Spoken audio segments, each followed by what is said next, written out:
तो मेरे प्यारे बच्चों, आज का डिस्कशन स्टार्ट करते हैं थियोडोर रूजवेल्ट के कोट के साथ। थियोडोर कहते हैं, a great democracy has got to be progressive or it will soon cease to be great or a democracy. देखो मेरे प्यारे बच्चों, सबसे पहले तो हमें डेमोक्रेसी का मतलब जानना पड़ेगा। डेमोक्रेसी का मतलब जानना पड़ेगा इस कोट के मीनिंग को समझने से पहले। तो मेरे बच्चों, क्या होती है डेमोक्रेसी? यस, डेमोक्रेसी एक सिस्टम ऑफ गवर्नमेंट होती है, लेकिन apart from the system of government ये कौन सा सिस्टम होता है? ये होता है रूल। रूल कैसा रूल? बाय द पीपल, लोगों के द्वारा रूल किया जाता है, जहां पे उसे हम क्या कहते हैं? डेमोक्रेसी। ठीक है, थोड़ा सा और अच्छे से फिलोसफिकल मीनिंग में इसका मीनिंग समझेंगे। लोगों के द्वारा जहां कलेक्टिव लोगों का रूल होता है उसे हम कहते हैं डेमोक्रेसी। और डेमोक्रेसी में क्या होता है? बेसिकली डेमोक्रेसी में जो इक्वालिटी होती है, जो इक्वालिटी होती है उसको कहीं ना कहीं एम्फसाइज किया जाता है। मोरल रिस्पॉन्सिबिलिटी होती है लोगों की इक्वालिटी को प्रमोट करना। जहां इक्वालिटी होगी या होगी वहीं क्या है? डेमोक्रेसी है। और क्या होता है यहाँ पे? जहां रूल ऑफ द पीपल होता है, यहाँ लोगों की फ्रीडम, लोगों की फ्रीडम, चाहे वो बोलने की फ्रीडम हो, फ्रीडम ऑफ स्पीच हो, चाहे रिलीजियस को फॉलो करने की फ्रीडम हो, उसको तवज्जो दिया जाता है, उसको इंपॉर्टेंस दी जाती है। और यहाँ पे क्या होता है? यहाँ पे डेलिब्रेट, डिस्कशन और डेलिब्रेशन, D&D, ठीक है, डिस्कशन एंड डेलिब्रेशन पे जोर दिया जाता है कि कोई भी मैटर होता है उसको डेलिब्रेट करके, उसको डिस्कस करके ही फाइनलाइज किया जाता है। इसके अलावा बच्चों और क्या होता है? इसके अलावा इस डेमोक्रेसी में प्लूरलिज्म, मतलब क्या कि डाइवर्सिटी को प्रमोट किया जाता है, वही होती है क्या? हमारी डेमोक्रेसी। लेकिन कोई डेमोक्रेसी अगर यहाँ पे रूल ऑफ लॉ जो हो गए उसको मानना थोड़ा सा बंद कर दे, इक्वालिटी हो गई सोसाइटी में, इनइक्वालिटी प्रमोट करना चालू कर दे, फ्रीडम हो गई, उस फ्रीडम को कर्व करना चालू कर दे, डिस्कशन और डेलिब्रेशन जो होता है बिल पास करने में या कोई भी मैटर को पास करने में जो लोगों की सहमति होती है उसको बंद कर दे, डाइवर्सिटी को प्रमोट करना बंद कर दे, तो ये जो डेमोक्रेसी है ये ज़्यादा टाइम तक डेमोक्रेसी नहीं रहेगी। ये क्या बन जाएगी? ये बन जाएगी ऑटोक्रेसी। ये क्या बन जाएगी? ऑटोक्रेसी। और यही कुछ मतलब है हमारे थियोडोर रूजवेल्ट का, क्या कि a great democracy got to be progressive, मतलब इसको प्रोग्रेसिव होना पड़ेगा, इन सब चीज़ों के ऊपर ध्यान देना पड़ेगा। अगर नहीं होगी तो या तो ये ग्रेट होने से हो जाएगी या ये डेमोक्रेसी ही नहीं रहेगी। और हमारा जो कॉन्स्टिट्यूशन है इतना ही ब्यूटीफुली डिज़ाइन है, हमें फंडामेंटल राइट्स दे रखे हैं इसी चीज़ के ऊपर जो हमने अभी देखा। और यही हमारे फंडामेंटल राइट्स भी किसको एनफोर्स करते हैं बच्चों? फिर हमारी डेमोक्रेसी को। ठीक है, तो ये कुछ मतलब है हमारे इस कोड का। आई होप आप अच्छे से समझ गए होंगे। और आज का जो हम एडिटोरियल डिस्कस करेंगे वो करेंगे इंडियन एक्सप्रेस का। बहुत ही अच्छा इंडियन एक्सप्रेस में आया था डेमोक्रेसी के ऊपर, क्योंकि आप सभी को पता होगा कि 2024 के अंदर बहुत कुछ चीज़ें हो गई पूरे वर्ल्ड लेवल पे। पूरे वर्ल्ड लेवल पे, यहाँ पे इंडिया की बात नहीं करी, ये बहुत ही ज़्यादा डाइवर्सिफाइड अपने आप में ही एक एडिटोरियल है, इसके अंदर बहुत सारी चीज़ें डिस्कस करी गई है। तो वो सारी चीज़ें हम जो डिस्कस करी हैं उसको अच्छे से डिस्कस करेंगे, थोड़ा सा समझने की भी कोशिश करेंगे। ठीक है, तो अभी सबसे पहले हम देखते हैं कि 2024 में ग्लोबल लेवल पे डेमोक्रेसी के क्या हाल थे। देखो 2024 के अंदर आधी से ज़्यादा जो ग्लोबल पॉपुलेशन है उसने इलेक्शन हुए, इलेक्शन में पार्टिसिपेट करा, चाहे वो इंडिया हो, इंडोनेशिया हो, South Africa, Mexico, US, Germany, Greece और यूके, मतलब सारी जगह 2024 के अंदर इलेक्शन हुए थे। और मोस्ट हाफ ऑफ द जो पॉपुलेशन है पूरे वर्ल्ड की उसने इलेक्शन के अंदर पार्टिसिपेट करा था। ट्रेंड क्या देखने को मिला बच्चों? यहाँ पे ट्रेंड देखने को मिला कि जो ऑलरेडी पावर में थी, जो भी गवर्नमेंट पावर में थी, यहाँ पे किसी एक पर्टिकुलर देश की बात नहीं कर रहे हैं, ग्लोबल के लेवल की बात कर रहे हैं, तो यहाँ पे देखने को ये मिला कि जो करंट जो गवर्नमेंट थी, इनकम्बेंट गवर्नमेंट जो होती है, जो पावर में होती है, उसके अगेंस्ट कहीं ना कहीं ट्रेंड देखने को मिला कि यहाँ पे बताया गया है कि 80% पूरे वर्ल्ड में 80% जो पॉपुलेशन थी उसने करंट जो गवर्नमेंट थी उसके अगेंस्ट वोट करा और वहां पे उन्होंने पावर खो दी। एग्जाम्पल यहाँ पे बोत्सवाना का दिया गया है कि बोत्सवाना में जो रूलिंग पार्टी थी वो 60 साल से रूल कर रही थी और अब इस टाइम में 2024 में इलेक्शन हार गई। तो देखो ये कहीं ना कहीं क्या बता रहे हैं? ट्रेंड बता रहे हैं कि जो हमारी पॉपुलेशन है, क्योंकि पीपल जो होते हैं, पीपल क्या होते हैं? वही तो सेंटर होते हैं डेमोक्रेसी में। अभी हमने देखा ना कि पीपल को लेके सारी चीज़ होती है, डिस्कशन, डेलिब्रेशन, चाहे वो फ्रीडम हो, चाहे वो इक्वालिटी हो, सब किसको केंद्र में लेके होती है? सेंटर में लेके होती है पीपल को। तो यहाँ पे कहीं ना कहीं ये ट्रेंड दिख रहा है कि जो लोग हैं, जो जनता है, जो पूरे वर्ल्ड की पॉपुलेशन है, वो करंट गवर्नमेंट से खुश नहीं है, इसलिए यहाँ पे उसके अगेंस्ट वोट हुए। ठीक है। ट्रेंड क्या, कोई एक पर्टिकुलर ट्रेंड देखने को मिला है यहाँ पे? कोई क्लियर ट्रेंड नहीं देखने को मिला। देखो ट्रेंड यहाँ पे कौन सी ट्रेंड की बात हो रही है कि लोग किसको फेवर कर रहे हैं? लेफ्टिस्ट को फेवर कर रहे हैं, राइटिस्ट को फेवर कर रहे हैं, किसको कर रहे हैं? लेफ्टिस्ट मतलब जो सोशलिस्टिक पॉलिसी को अडॉप्ट करते हैं, राइटिस्ट मतलब जो कैपिटलिस्ट होते हैं। ठीक है, वो किस किस को कर रहे हैं? देखो यहाँ पे कोई ग्लोबल ट्रेंड देखने को नहीं मिला। यूएस के अंदर ट्रंप आ गया तो वहां पे जो कैपिटलिस्ट जो लोग हैं वो कैपिटलिस्ट पॉलिसी बनाने वाली गवर्नमेंट को फेवर कर रहे हैं। यूके के अंदर, इंग्लैंड के अंदर लेफ्टिस्ट को चुना गया। साउथ कोरिया के अंदर डेमोक्रेटिक पार्टी ने कंट्रोल ले लिया। वहां पे पहले ऑटोक्रेटिक था, प्रेसिडेंट था। अब हमने देखा भी था हमारे डेली डिस्पैच के अंदर कि इसको इम्पीचमेंट कुछ मोशन चल रहा था प्रेसिडेंट यून सुक योल के ऊपर। तो यहाँ पे ग्लोबल लेवल पे जो लोग हैं उनका कैसा ट्रेंड है, कैसा बिहेवियर, ये देखने को मिला है। मतलब क्या कि साफ सीधा एक कोई पर्टिकुलर ट्रेंड देखने को नहीं मिला, लेकिन करंट गवर्नमेंट को कोई पसंद नहीं कर रहा है, ये चीज़ हमें पता चली। यहाँ पे मिक्स्ड रिजल्ट देखने को मिला है। यहाँ पे क्या देखने को मिला है? मिक्स्ड रिजल्ट देखने को मिला है कि जो करंट गवर्नमेंट है उसने क्या करा, अपनी सीट खो दी। सीट मतलब जो टोटल सीट आती थी, कहीं ना कहीं कम सीट मिली है, लेकिन पावर में अभी भी है। इसके एग्जाम्पल है जैसे इंडिया हो गया, साउथ अफ्रीका हो गया, जापान हो गया। तो ये जो ग्लोबल ट्रेंड है बच्चों, इसको थोड़ा सा याद रखना। ग्लोबल ट्रेंड है, इसको थोड़ा सा याद रखना डेमोक्रेसी में, कि ग्लोबल लेवल पे डेमोक्रेसी का क्या चल रहा है। देखो ग्लोबल लेवल पे अगर इसको हम अपनी लैंग्वेज में समझें तो ग्लोबल लेवल पे जो पीपल है, जो लोग हैं, वो करंट गवर्नमेंट से खुश नहीं है, इसीलिए उसके अगेंस्ट में वोट कर रहे हैं। एज सच कोई पर्टिकुलर ट्रेंड देखने को नहीं मिला कि लेफ्टिस्ट को फॉलो कर रहे हैं या राइटिस्ट को फॉलो कर रहे हैं। यहाँ पे यूएस के अंदर राइटिस्ट को फॉलो कर रहे हैं, यूके के अंदर लेफ्टिस्ट को फॉलो कर रहे हैं। तो ये सारी चीज़ें हमें ग्लोबल लेवल पे देखने को मिली। और ओवरऑल क्या देखने को मिला? ओवरऑल यही देखने को मिला कि करंट गवर्नमेंट अभी एबल नहीं है लोगों को संतुष्ट करने के लिए, इसीलिए वो सीट को खो रही है धीरे धीरे। ऑल तो अभी पावर में है, लेकिन ये सारी चीज़ें हो रहा है। ठीक है, तो वोटर, क्योंकि डेमोक्रेसी के अंदर सेंटर में होता कौन है बच्चों? डेमोक्रेसी में सेंटर में होती है पीपल। ठीक है, तो वोटर बिहेवियर क्या बताएगा कि पीपल की सेंटिमेंट्स कहती है, लोगों की सेंटिमेंट्स कहती है, क्या वो सोचती है गवर्नमेंट के बारे में, क्या वो सोचती है डेमोक्रेसी के बारे में। देखो तो फ्यू ग्लोबल सर्वे 2024 हुआ, ये बहुत ज़्यादा इंपॉर्टेंट है, इसका नाम ज़रूर कोट कर देना। अगर डेमोक्रेसी पे कोई आपका ऐसे आता है, ऐसे राइटिंग आती है, तो डेमोक्रेसी में फ्यू ग्लोबल सर्वे 2024 को ज़रूर कोट करना। यहाँ पे क्या बताया है कि 54% जो एडल्ट्स हैं, 54% जो वोटर्स हैं, वो खुश ही नहीं है करेंटली जो डेमोक्रेसी है वर्ल्ड लेवल पे जो फंक्शन कर रही है। मतलब क्या कि 54% जो लोग हैं वर्ल्ड ओवर, जो 54% लोग हैं, वो करंट डेमोक्रेटिक फंक्शनिंग से खुशी नहीं है। कि डेमोक्रेटिक जितनी भी कंट्री है वो डेमोक्रेसी को प्रॉपरली फॉलो कर ही नहीं रही है। जैसे थियोडोर रूजवेल्ट ने क्या बोला था कि अगर डेमोक्रेसी प्रोग्रेसिव नहीं होगी, पीपल्स के जो सेंटिमेंट्स हैं उसको रिफ्लेक्ट नहीं करेगी। क्योंकि डेमोक्रेसी में होता क्या है बच्चों? डेमोक्रेसी में यही तो होता है ना कि जो लोग चाहते हैं वैसे बिल आए, जो लोग चाहते हैं वैसी गवर्नमेंट आए, वैसी सारी चीज़ें हों। लेकिन 54% तो खुश ही नहीं है। तो मतलब क्या है कि डेमोक्रेसी जो पूरे वर्ल्ड में है वो अच्छे से काम नहीं कर रही। लोगों की शिकायत क्या है? लोगों की शिकायत है कि जो पॉलिटिकल लीडर्स हैं उनके साथ उनके कोई कनेक्शन ही नहीं है, कि वो आते हैं वोट मांगते हैं, उसके बाद कहाँ जाते हैं भगवान ही जाने।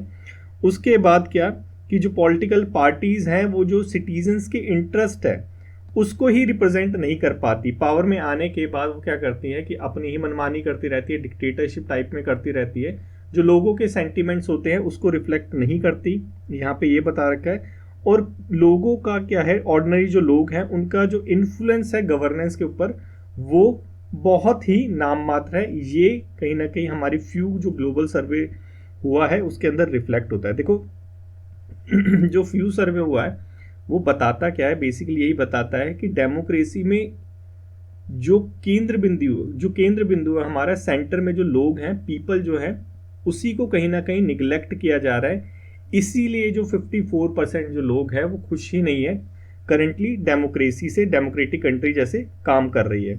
दूसरा यहाँ पे जो सर्वे हुआ है वो है global state of democracy report 2024 idea, ठीक है, इसको भी आप चाहे तो कोट कर सकते हैं। सेम चीज यहाँ पे बताया है कि डेमोक्रेसी के अंदर जो विश्वास है डेमोक्रेसी के ऊपर वो कहीं ना कहीं डिक्लाइन हो रहा है। इलेक्शन की जो क्रेडिबिलिटी होती है, आप सोच के देखो कि अगर डेमोक्रेसी के अंदर, डेमोक्रेसी का एक की पिलर है क्या, वोट। वोट कि आप किसको वोट देते हैं वो डिसाइड करता है कि कौन आप पे रूल करेगा।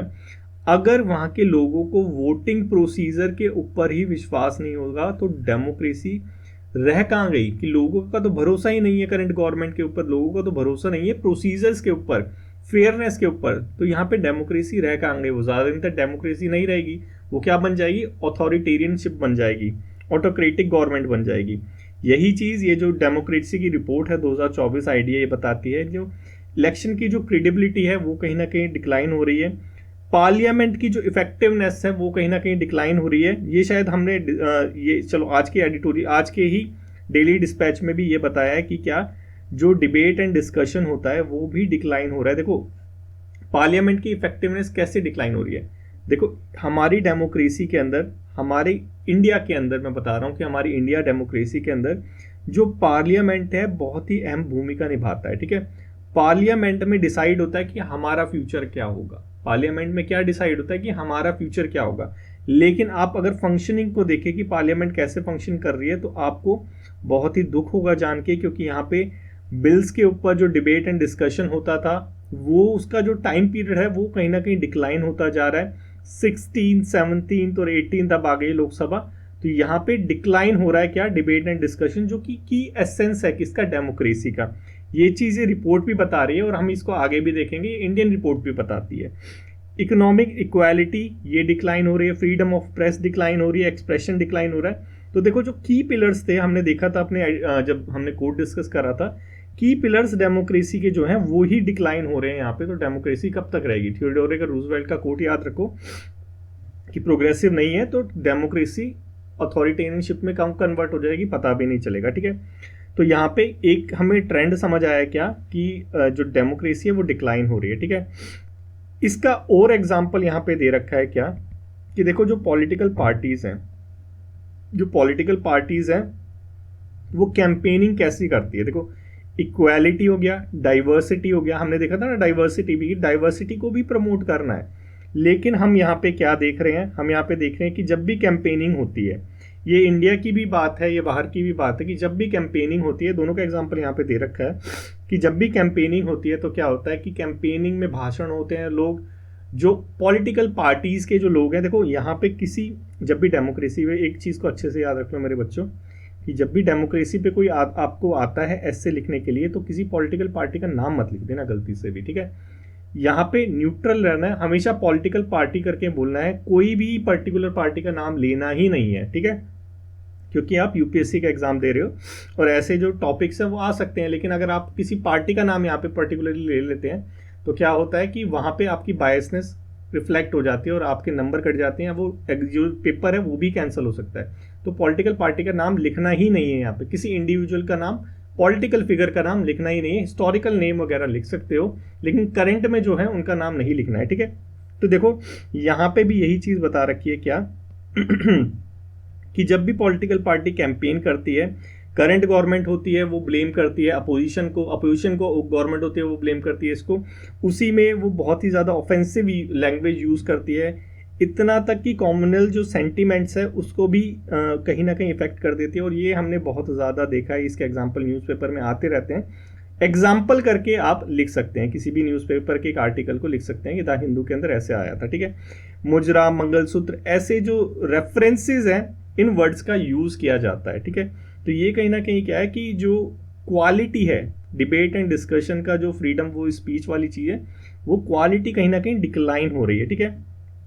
यूएस के अंदर इलेक्शन हुए थे, वहाँ पे इलीगल इमिग्रेंट्स को क्या बोला गया, मॉन्स्टर्स बोला गया, वाइल्ड एनिमल्स बोला गया, ठीक है। प्रेसिडेंशियल कैंडिडेट को मेंटली इम्पेयर्ड बोला गया। तो ये क्या चीज़ है, ये जो एक जेन्युइटी होती है, एक जो एडिकेट्स होते हैं वो कहीं ना कहीं भी डिक्लाइन हो रहे हैं हमारी डेमोक्रेसी में। देखो डेमोक्रेसी का मतलब, देखो फ्रीडम हमने दे दी, फ्रीडम ऑफ स्पीच हमने दे दी, लेकिन फ्रीडम ऑफ स्पीच के साथ हमने रीजनेबल रिस्ट्रिक्शन भी दे रखी है, ठीक है। तो यहाँ पे जो डिग्निटी होती है इंडिविजुअल की वो भी मेंटेन करनी होती है। तो और ये भी की कॉन्सेप्ट है हमारी डेमोक्रेसी में कि इंडिविजुअल डिग्निटी को भी प्रमोट करता है हमारे डेमोक्रेसी, ठीक है। लेकिन यहाँ पे हो क्या रहा है कि जब भी कैंपेनिंग होता है तो दूसरों की डिग्निटी को डिक्लाइन किया जाता है, मलाइन किया जाता है, और इसके अंदर एआई वगैरह मिला लो तो और ज़्यादा डेवस्टेटिंग इफेक्ट क्रिएट होता है, ठीक है। ये सारी चीज़ यहाँ पे बताई गई है।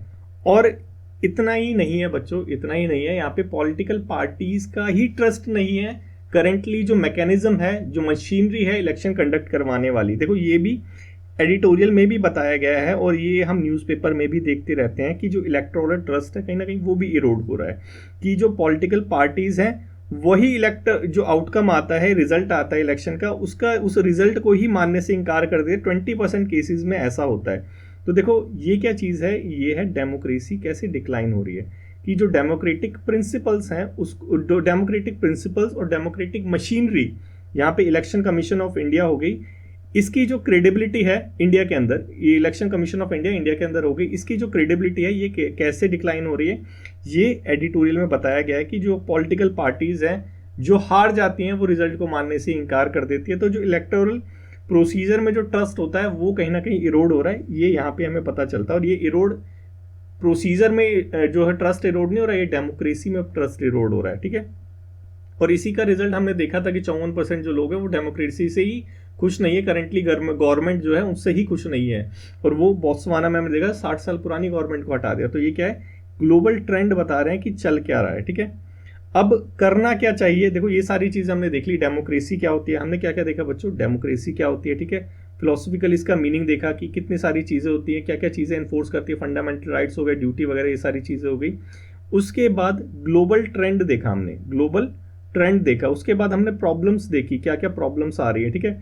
उसके बाद अब थोड़ा सा सॉल्यूशन देख लेते हैं कि वे फॉरवर्ड क्या हो सकता है, कि भाई डेमोक्रेसी डिक्लाइन हो रही है, रिपोर्ट वगैरह हमने देख ली, रिपोर्ट्स भी देख ली हमने, डेमोक्रेसी डिक्लाइन हो रही है, तो कैसे उसको रीइंस्टेट करें। देखो सिर्फ एक तरीका है क्या, कि जो हम लोग हैं, हम वोटर्स हैं, इनका जो फेथ है इस मशीनरी में, इस डेमोक्रेसी में, इस गवर्नमेंट में, इसको कहीं ना कहीं बोल्डन करने की ज़रूरत है। ये यहाँ पे बताया गया है। तो कैसे ये सारी चीज़ें हो सकती है, देखो कैसे ये सारी चीज़ें हो सकती हैं, जब जो पॉलिटिकल पार्टीज हैं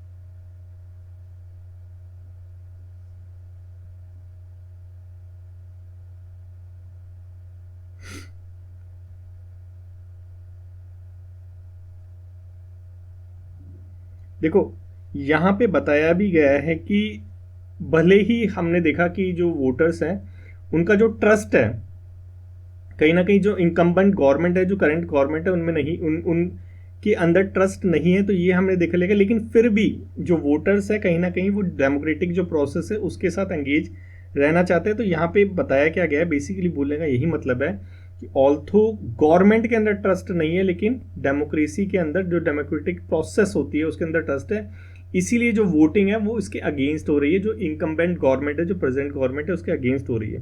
तो यहाँ पे बेसिकली करने की क्या जरूरत है, बेटर गवर्नेंस लाने की जरूरत है। Voting election commission of India को ऑटोनॉमी ज़्यादा प्रोवाइड कराने की ज़रूरत है, जो फुल प्रूफिंग है वो प्रोवाइड कराने की ज़रूरत है, जो मीडिया है उसको कंट्रोल करने की ज़रूरत है। कंट्रोल मतलब कि जो फेक जो न्यूज़ होती है, फेक जो न्यूज़ होती है उसको कहीं ना कहीं कंट्रोल करने की ज़रूरत है। अगर ये सारी चीज़ें करेंगे तो जो हमारी डेमोक्रेसी में ट्रस्ट है लोगों का यहाँ पे, वो कहीं ना कहीं आ जाएगा। और ऑलरेडी यहाँ पे बताया भी गया एडिटोरियल के अंदर कि लोगों का ट्रस्ट ऑलरेडी है जो हमारी प्रोसीजर्स हैं उसके अंदर। देखो यहाँ पे बेटर गवर्नेंस कैसे लाने की जरूरत है, देखो जितनी भी पॉलिटिकल पार्टीज होती है बच्चों, इसको थोड़ा सा समझना।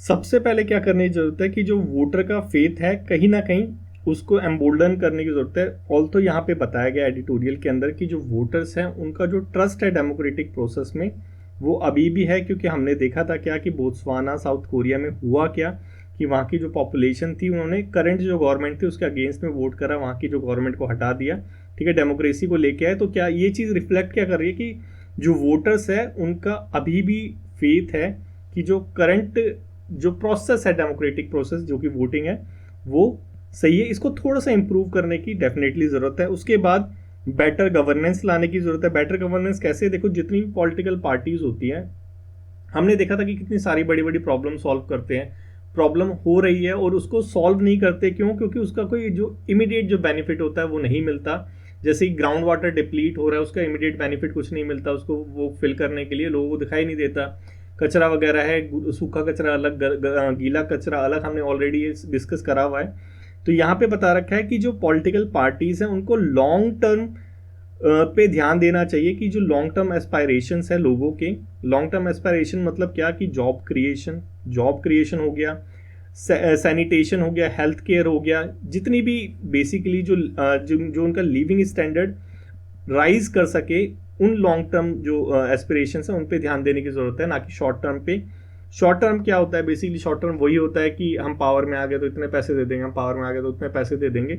ये क्या चीज़? शॉर्ट टर्म मेजर्स है कि यहाँ पे शॉर्ट टर्म के लिए तुम सपने दिखा रहे हो, लेकिन लॉन्ग टर्म में उनकी क्या दिक्कतें हैं उसको कैसे दूर करना है उस पर ध्यान देना चाहिए। जब लॉन्ग टर्म पे जो हमारी पॉलिटिकल पार्टीज है वो ध्यान देंगी तो क्या होगा, जो गवर्नेंस है वो ऑटोमेटिकली क्या होगी, इंप्रूव हो जाएगी, ठीक है।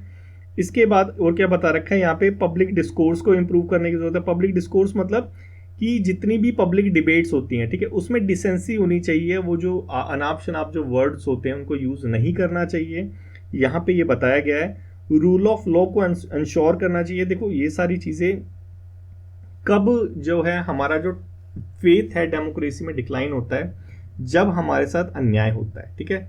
अन्याय कैसे होता है? कि जब रूल ऑफ लॉ को फॉलो नहीं किया जाता। रूल ऑफ लॉ बेसिकली होता क्या है कि सब लोगों के लिए समान कानून रहेगा, ठीक है। आपके साथ कैसा बिहेव होता है, दूसरों के साथ कैसा बिहेव होता है, ये उसके इकोनॉमिक स्टेटस पे जब डिसाइड वो डिपेंड होने लग जाए तो क्या होगा कि यहाँ पे डेमोक्रेसी क्या हो रही है, डिग्रेड हो रही है। डेमोक्रेसी क्या हो रही है, डेटोरिएट हो रही है, धीरे धीरे क्षण हो रहा है, क्षति हो रही है डेमोक्रेसी को, ठीक है। तो रूल ऑफ लॉ, यहाँ पे इम्पार्शियल गवर्नेंस हो गई, इक्वालिटी वगैरह, वो सारी चीज लाने की जरूरत है कि सबके साथ जो है इक्वल बिहेवियर हो रहा है, होना चाहिए irrespective of its economic status या सोशल स्टेटस, उसके अलावा, उसके इररिस्पेक्टिव ऑफ हो गया ना। तो वो क्या है, वही है रूल ऑफ लॉ। जब रूल ऑफ लॉ होगा तो डेमोक्रेसी में अपने आप जो है ट्रस्ट आएगा।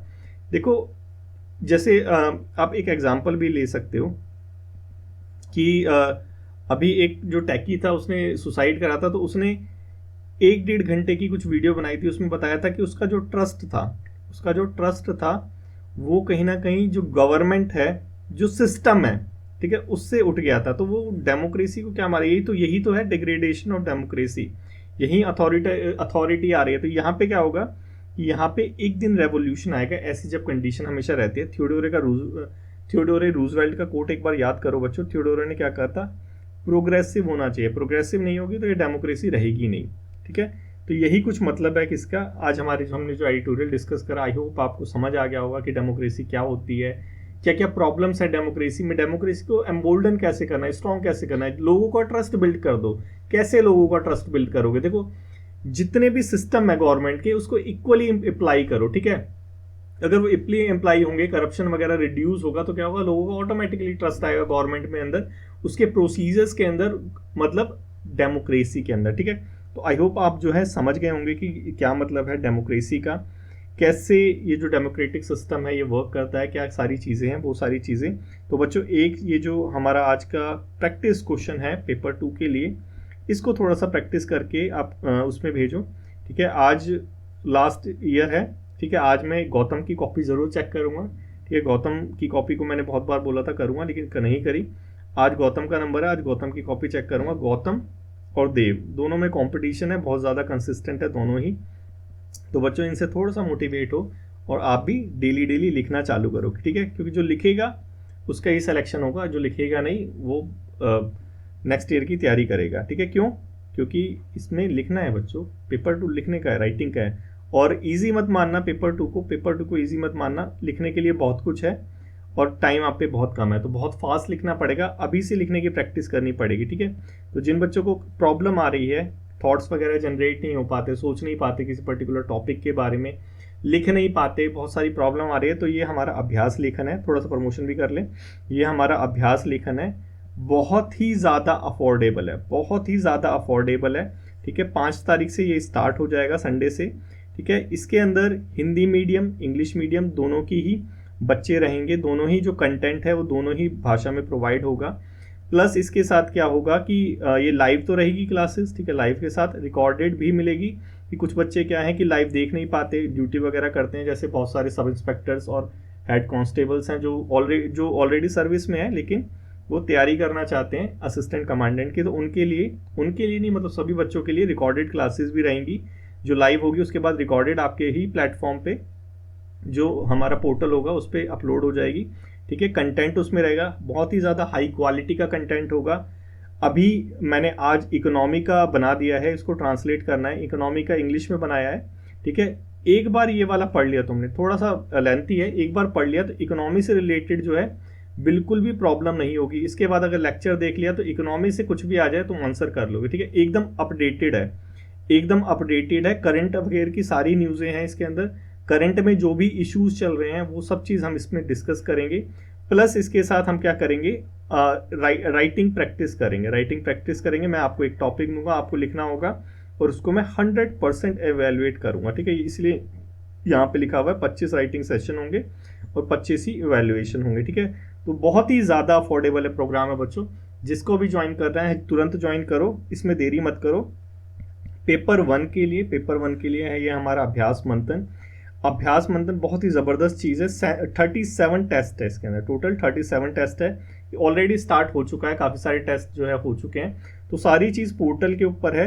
इसके अंदर बेनिफिट क्या है बच्चों, इसके अंदर अभ्यास मंथन के अंदर इसके अंदर बेनिफिट है कि ये जो प्रोग्राम है अभ्यास मंथन पेपर 1 के लिए, ये इस प्रोग्राम को ऐसे डिज़ाइन किया गया है कि आपका टोटल सिलेबस करंट अफेयर के साथ टोटल सिलेबस जो है 3 बार कवर हो जाएगा। अगर आप सिलेबस भी कवर करने में समर्थ नहीं हो पाते तो इसके जो सॉल्यूशंस पीडीएफ प्रोवाइड कराई गई है, अगर इसको भी कर लोगे तो आप हर एक चैप्टर के अंदर जो मेन पॉइंट है, मेन जो चीज़ें हैं जो एस्पिरेंट्स को जाननी चाहिए वो ज़रूर जान लोगे। इस तरह से ये डिज़ाइन किया गया है, तो बहुत ही ज़्यादा दोनों ही बहुत ही इफेक्टिव प्रोग्राम है, एक बार ज्वाइन करो। फिर दोनों ही बहुत ज़्यादा अफोर्डेबल है बच्चों, बहुत ज़्यादा अफोर्डेबल है और बहुत ज़्यादा हाई क्वालिटी के प्रोग्राम है। चलो नेक्स्ट चलते हैं, प्राइवेट मेंबर बिल, ठीक है। अब ये प्राइवेट मेंबर बिल क्या होता है, देखो जो करंट अफेयर में न्यूज़ आती है बहुत ज़्यादा इंपॉर्टेंट होती है, और मैंने तुमसे बोला है कि भाई जो हमारा डेली डिस्पैच का डिस्कशन है, तुम्हें 50% से ज़्यादा क्वेश्चन ना मिल गए तुम्हारे पेपर 1 के अंदर, ठीक है, तो तुम मेरा नाम बदल देना। क्यों? क्योंकि इसके अंदर हम हर वो चीज़ डिस्कस कर रहे हैं जहाँ से क्वेश्चन आने के चांसेस है। भले ही क्वेश्चन जो है स्टैटिक पोर्शन से आएगा, लेकिन उसका जो लिंकेज जो रहता है वो कहीं ना कहीं कहाँ रहता है, वो रहता है हमारे करंट अफेयर में। वैसे ही ये प्राइवेट मेंबर बिल, ठीक है तो पॉलिटी का, इंडियन पॉलिटी का है ना बच्चों, इंडियन पॉलिटी का है, लेकिन इसका लिंकेज कहाँ से है, करंट अफेयर की न्यूज़ से। न्यूज़ में क्या है, देखो 17th लोकसभा 18 लोकसभा आ गई, यहाँ पे बता रखा है क्या कि लोकसभा में 17वीं जो लोकसभा थी 9 घंटे कुछ private member bill pay discuss किए गए थे, लेकिन 18वीं लोकसभा में वो अभी 15 मिनट में आ गया है, ठीक है। तो देखो डेमोक्रेसी तो डिक्लाइन हो ही रही है ना, यहाँ पे भी दिख रहा है हमें कि डिबेट एंड डिस्कशन के जो आवर्स हैं वो रिड्यूस हो रहे हैं। लेकिन इसका जो मोटिव है आर्टिकल का, वो मोटिव है क्या कि प्राइवेट मेंबर बिल होता क्या है। देखो बिल जो पार्लियामेंट में प्रेजेंट होता है वो प्रेजेंट कौन करता है, वो प्रेजेंट करता है एमपी, ठीक है, मेंबर ऑफ पार्लियामेंट, ठीक है। अगर वो मेंबर ऑफ पार्लियामेंट जो है वो जो मेजॉरिटी पार्टी है, ठीक है, जो रूल कर रही है, जो गवर्नमेंट बना रखी है, एमपी उस पार्टी का हो और वो एमपी लेके आए तो ये क्या होगा, ये होगा गवर्नमेंट बिल, ठीक है, ये होगा गवर्नमेंट बिल, ठीक है। और अगर एमपी अपोजिशन पार्टी का हो या फिर वो जो एमपी हो वो मिनिस्टर ना हो, ठीक है, मिनिस्टर एग्जीक्यूटिव होता है, जो मेंबर ऑफ पार्लियामेंट है वो लेजिस्लेटर होता है। अगर ये कोई एमपी जो मिनिस्टर नहीं है वो बिल लेके आता है तो क्या होगा, ये प्राइवेट बिल, ठीक है। MP who is not a minister, ठीक है, वो क्या है, प्राइवेट बिल है, ठीक है। आता किस लिए है, गवर्नमेंट जो है उसके अटेंशन को ग्रैब करने के लिए। भाई देखो ये जो इंपॉर्टेंट इशू है इस पे गवर्नमेंट तुम लेके नहीं आ रहे हो बिल, तो क्या होता है, जो प्राइवेट जो एमपी है, मेंबर ऑफ पार्लियामेंट है, वही बिल लेके आ जाता है। तो गवर्नमेंट को पता चलता है कि यार ये एक की कंसर्न है, इस पे बिल लेके आना चाहिए। वो बिल पास होगा नहीं होगा कोई गारंटी नहीं है, नहीं भी पास होगा तो कोई फर्क नहीं पड़ता, लेकिन अगर जो गवर्नमेंट है वो बिल लेके आई और वो बिल जो है पास नहीं हुआ, तो यहाँ पे क्वेश्चन खड़ा हो जाता है किसका, ट्रस्ट का, क्या, कॉन्फिडेंस का, कि जो करंट गवर्नमेंट है वो पार्लियामेंट के अंदर कॉन्फिडेंस ही नहीं लेती, तो वो नो कॉन्फिडेंस वाला वो जो मोशन है वैसे टाइप का कुछ होता है, फ्लोर पे उसका जो उसको अपनी मेजोरिटी को प्रूव करना होता है, ऐसा कुछ होता है यहाँ पे, ठीक है। हमें अभी प्राइवेट मेंबर बिल पे रहना है, ठीक है। तो जो प्राइवेट मेंबर बिल है एक एमपी लेके आता है जो मिनिस्टर नहीं होता, गवर्नमेंट के अटेंशन को ग्रैब करने के लिए। ये बेसिकली जो अपोजिशन पार्टी है उनका स्टैंड को रिफ्लेक्ट करता है। कौन इसको बनाता है, इसको मेंबर बनाता है, सिर्फ कोई इसके लिए वो उसको कमेटी वगैरह नहीं देती। कब आता है, इसको हाउस में लाने के लिए पहले 1 मंथ का नोटिस देना पड़ता है, ठीक है। पहले एमपी क्या करेगा, 1 मंथ का नोटिस देगा कि भाई मैं बिल लेके आ रहा हूँ, क्योंकि मैं गवर्नमेंट का आदमी नहीं हूँ, मैं मिनिस्टर नहीं हूँ, मैं बिल लेके आ रहा हूँ, तो 1 महीने पहले नोटिस देना पड़ेगा। और ये जो होगा ये हमेशा कब होगा, फ्राइडे को होगा। ये जो बिल है ये फ्राइडे को इंट्रोड्यूस किया जाता है। गवर्नमेंट बिल तो कभी भी कर दो, लेकिन जो प्राइवेट बिल है ये सिर्फ फ्राइडे को इंट्रोड्यूस किया जाता है। अगर इसका रिजेक्शन हो गया, जो कि 100% श्योर है कि होगा ही होगा, इसका रिजेक्शन हो गया तो कोई फर्क नहीं पड़ता। क्यों, क्योंकि वो पहले ही गवर्नमेंट का आदमी नहीं, तो गवर्नमेंट गिरेगी कहाँ से, ठीक है। उसके बाद कोई प्राइवेट मेंबर बिल आज तक पास हुआ है भाई, 1970 में हुआ था, लास्ट टाइम 1970 में हुआ था, जिसका नाम है ये सुप्रीम कोर्ट बिल 1968, ठीक है। अब देखो जो की इंफॉर्मेशन है जो तुम्हें याद रखनी है, देखो लक्ष्मीकांत के अंदर ये ऐसे नहीं दे रखा, कहीं इधर है, कहीं उधर है, कहीं वहां पे है, ठीक है। उनको हम इकट्ठा करके लेके आते हैं, ठीक है। तो बच्चों ये थोड़ा सा सीरियसली लिया करो, ठीक है। देखो जो क्वेश्चन कैसे पूछता है, क्वेश्चन ऐसे स्टेटमेंट से पूछता है, ठीक। जो प्राइवेट मेंबर बिल है, जो प्राइवेट बिल है, क्या कॉन्स्टिट्यूशन को अमेंड करने के लिए प्राइवेट बिल ला सकते हैं, बताओ बच्चों, ला सकते हैं या नहीं ला सकते, बिल्कुल ला सकते हैं, क्यों नहीं ला सकते, क्यों, देखो क्योंकि उसके लिए प्रेसिडेंट की परमिशन की जरूरत नहीं होती। कॉन्स्टिट्यूशनल अमेंडमेंट जो बिल होता है उसको लाने के लिए प्रेसिडेंट की परमिशन नहीं चाहिए, ठीक है।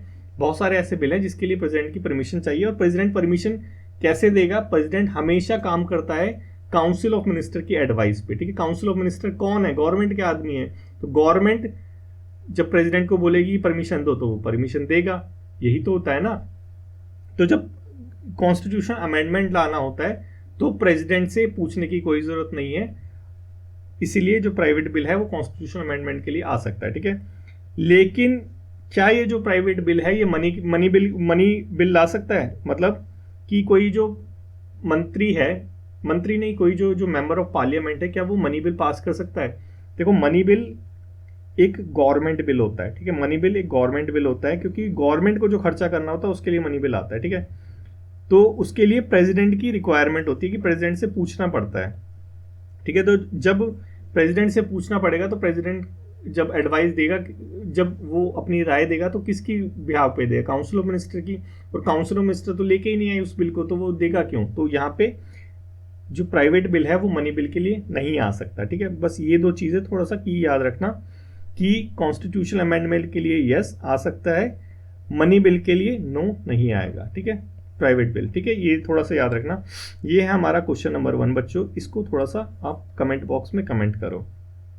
रेफ्यूजी कन्वेंशन, ठीक है, बहुत ज़्यादा इंपॉर्टेंट है, क्योंकि इंटरव्यू के लिए भी, ठीक है, इंटरव्यू के लिए बच्चों ये बहुत ज़्यादा इंपॉर्टेंट है रेफ्यूजी कन्वेंशन, क्योंकि इससे रिलेटेड जो है क्वेश्चन बहुत आम है कि पूछ ले, क्योंकि बांग्लादेश से धड़ल्ले से माइग्रेशन, इलीगल इमिग्रेशन हो रहा है, तो ये सारी चीज़ें हमें थोड़ा सा जानना जरूरी है। पेपर 1 के लिए भी बहुत ज़्यादा इंपॉर्टेंट है, ठीक है।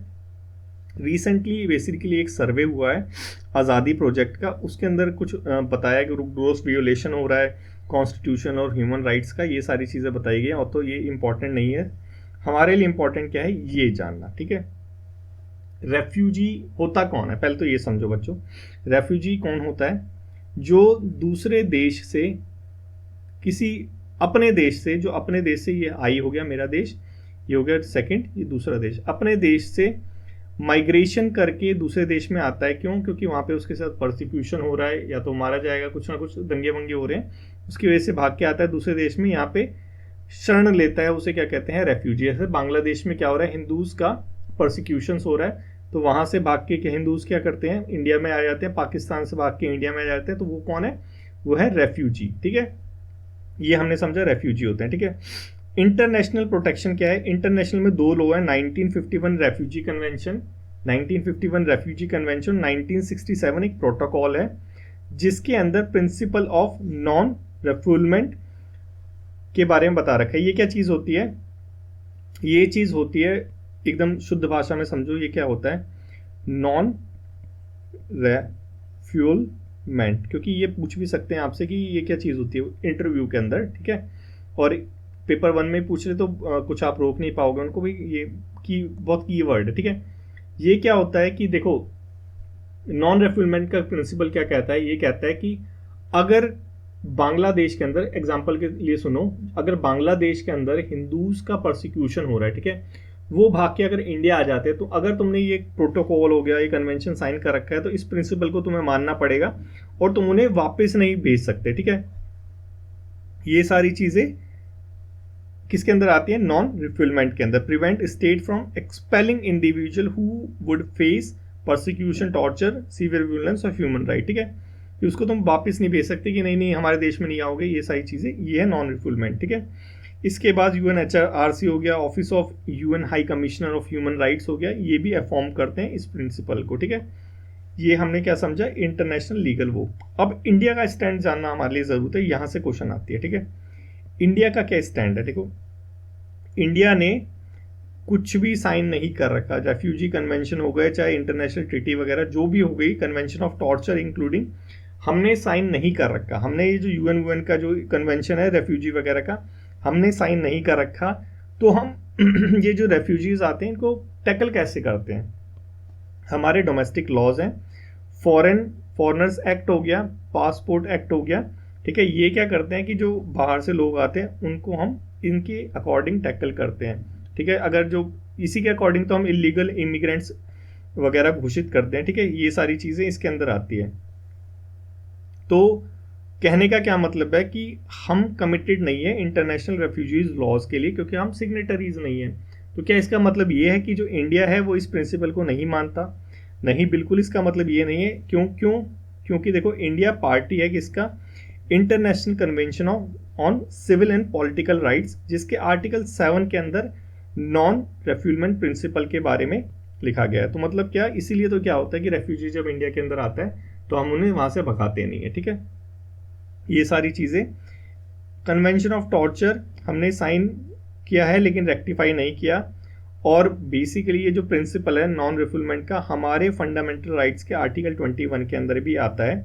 तो इस क्वेश्चन को ऐसे ही पूछ सकते हैं कि ये जो प्रिंसिपल ऑफ नॉन रिफुलमेंट है पेपर 1 के अंदर, ये हमारे कॉन्स्टिट्यूशन के कौन से पार्ट में लिखा हुआ है? पार्ट 1, 2, 3, 4, पार्ट 3 में लिखा हुआ है, क्योंकि आर्टिकल 21 के अंदर आता है। कौन से उसके अंदर लिखा हुआ है? फंडामेंटल ड्यूटीज में लिखा हुआ है, फंडामेंटल राइट्स में लिखा हुआ है, DPS में लिखा हुआ है, या फिर हमारा नॉर्मल जो होता है उसमें लिखा हुआ है, हमारे फंडामेंटल राइट्स में लिखा गया है। तो ऐसे करके भी क्वेश्चन पूछ सकते हैं। तो थोड़ा सा हमने प्रिंसिपल को जाना, इंडिया का क्या स्टैंड है वो जाना। अब आपको क्या करना है, क्वेश्चन नंबर 2 इसको कमेंट बॉक्स में कमेंट करो। ठीक है, अभी पेगोंगसो लेक में हुआ क्या? पेगोंगसो लेक में वहां के जो मराठा इन्फेंट्री वाले थे उन्होंने क्या करा, और वहां पे बहुत ज्यादा विवाद चलता था, तो उनको डराने के लिए उन्होंने क्या करा, शिवाजी जी का वहां पे मुड़ वो बना दिया, स्टैचू बना दिया। कहाँ पे? पेगोंगसो लेक पे। चाइनीज को डराने के लिए कि भाई घोड़े पे कोई आ रहा है, उनको डराने के लिए पेगोंगसो लेक पे क्या बना दिया, शिवाजी की मूर्ति बना दी, ये याद रखने के लिए। ठीक है, तो बस इतनी सी ही न्यूज है।